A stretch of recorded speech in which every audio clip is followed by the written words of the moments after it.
There is a number that has been circulating quietly through the world of professional sports over the past several months. Not in press conferences. Not in official announcements. In private conversations between athletes, between agents, between the kind of people who spend their careers understanding exactly what elite performance is worth in the global marketplace. The number is 19.8 billion yen. And when Tiger Woods, a man who has built one of the most lucrative personal brands in the history of professional sports, a man who understands better than almost anyone alive what it means to monetize greatness at the highest level, when Tiger Woods heard this number broken down in full, his response was not calculated. It was not diplomatic. It was not the kind of carefully managed public statement that athletes of his stature typically offer when speaking about a peer. It was 3 words. That's insane. Not admiration crafted for a camera. Not a quote shaped by a publicist. A genuine, unfiltered reaction from one of the greatest athletes the world has ever produced, a man who knows what extraordinary wealth looks like from the inside, staring at a number and finding himself genuinely astonished. So what exactly is behind that number? What does 19.8 billion yen inside income actually look like when you break it down? And why is the entire sports world, from boardrooms in Tokyo to executive offices in Los Angeles, talking about it in the same quiet, stunned tone that Tiger Woods used when he said those 3 words? To understand that, we need to go beyond the headline.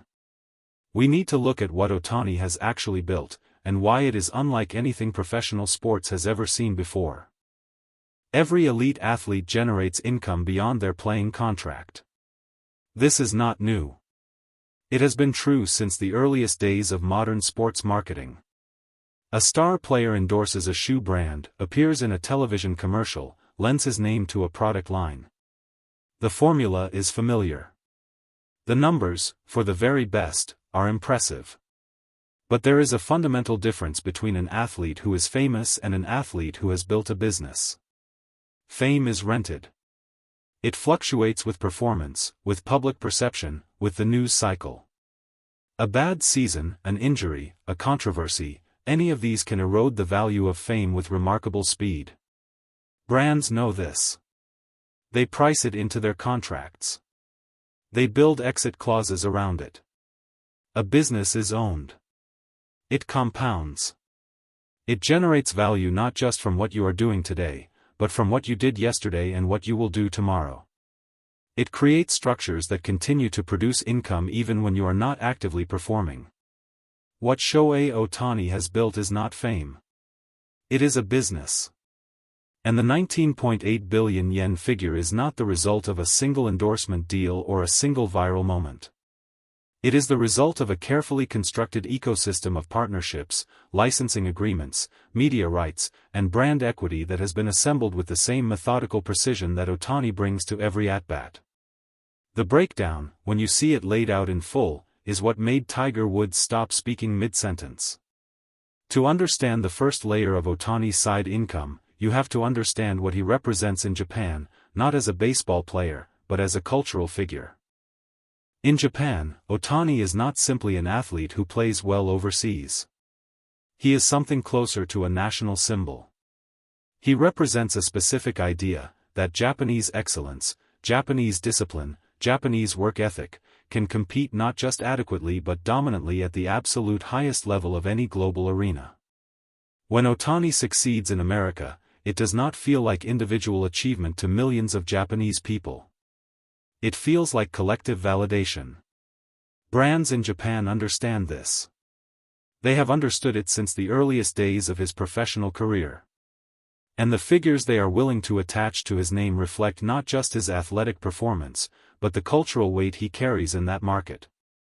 His endorsement portfolio in Japan spans consumer electronics, food and beverage, financial services, and lifestyle products. Each individual deal, taken alone, would represent a significant endorsement for any athlete. Together, they form the foundation of an income structure that generates hundreds of millions of yen annually from the Japanese market alone, before a single American dollar has been counted. But what makes this foundation unusual is its stability. These are not short-term campaign deals built around a single product launch. Many of Ohtani's Japanese partnerships are structured as long-term brand relationships, the kind of arrangement where his image is woven into the identity of the brand itself, not just borrowed for a season. This is the difference between a sponsorship and a legacy deal. And Ohtani, or the people advising him, understood that distinction early. If the Japanese market provides the foundation, the American market is where the architecture of Ohtani's side income becomes truly extraordinary. American brands do not pay athletes simply for their athletic performance. They pay for reach. They pay for the ability to connect a product to an audience in a way that feels authentic rather than transactional. And in the current landscape of American sports marketing, reach has a specific meaning. It means social media presence, it means the ability to generate engagement across platforms, it means the capacity to make a product feel culturally relevant rather than simply commercially visible. By any measurable standard, Ohtani's reach in the American market is exceptional. His social media following spans multiple platforms and multiple languages. His fanbase is not monolithic, it includes baseball traditionalists who came to him through his on-field performance, casual sports fans who found him through his human story, and international audiences across Asia who follow the American game specifically because of his presence in it. This is the kind of demographic diversity that marketing executives spend entire careers trying to manufacture. Ohtani has it organically. And the brands who recognized it early enough to build partnerships before the market fully priced it in have benefited enormously. New Balance, Porsche, Seiko. Each of these partnerships carries a different character, targets a different demographic, and operates at a different price point. But each of them understood the same thing, that Ohtani's image, attached to their product, communicates something that money alone cannot buy. It communicates that the product belongs in the same conversation as genuine world-class excellence. The combined value of his American brand partnerships, according to sports marketing analysts who track athlete endorsement portfolios, contributes a significant portion of the 19.8 billion yen total. But it is not the most surprising part of the breakdown. Here is where the breakdown becomes genuinely extraordinary, and where Tiger Woods reportedly sat forward in his chair. Beyond direct endorsements, beyond sponsorship agreements, beyond the conventional machinery of athlete marketing, Ohtani has built a licensing structure that generates passive income at a scale most professional athletes never approach. Licensing is different from endorsement in a critical way. An endorsement agreement pays you for your active participation, your image, your time, your willingness to appear in campaigns. When the campaign ends, the income ends. Licensing, done correctly, pays you for the use of your identity even when you are not actively involved. Every time a product bearing your name or likeness is manufactured, sold, or distributed, a percentage flows back to you. In Japan, the Ohtani licensing market is enormous. Jerseys, trading cards, video game appearances, figurines, branded merchandise across dozens of categories, each of these generates royalties. Each transaction, individually small, becomes collectively massive when the volume of that merchandise moves across a market of 125 million people who treat him as a national figure. In the United States, the Dodgers jersey market alone represents staggering numbers. Ohtani's jersey has consistently ranked among the top-selling jerseys in Major League Baseball since his arrival in Los Angeles. At scale, across retail channels, across licensed manufacturers, the royalty structure attached to that volume of merchandise contributes income that compounds regardless of what happens on the field on any given day. This is the part of the breakdown that most people, including, reportedly, several fellow athletes who heard the full figure, did not fully anticipate. The endorsements were expected. The licensing volume was the revelation. To appreciate why Tiger Woods' reaction matters, you have to understand what he has built for himself over the course of his career. Woods is not simply a golfer who became rich.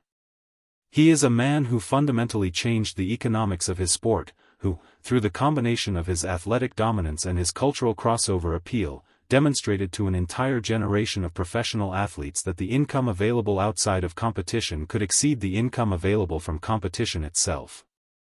He pioneered the model that Ohtani is now executing at a different scale, in a different sport, with a different set of global market dynamics behind him. When Woods says, "That's insane," he is not reacting with ignorance. He is reacting with full knowledge of exactly what those numbers require to achieve.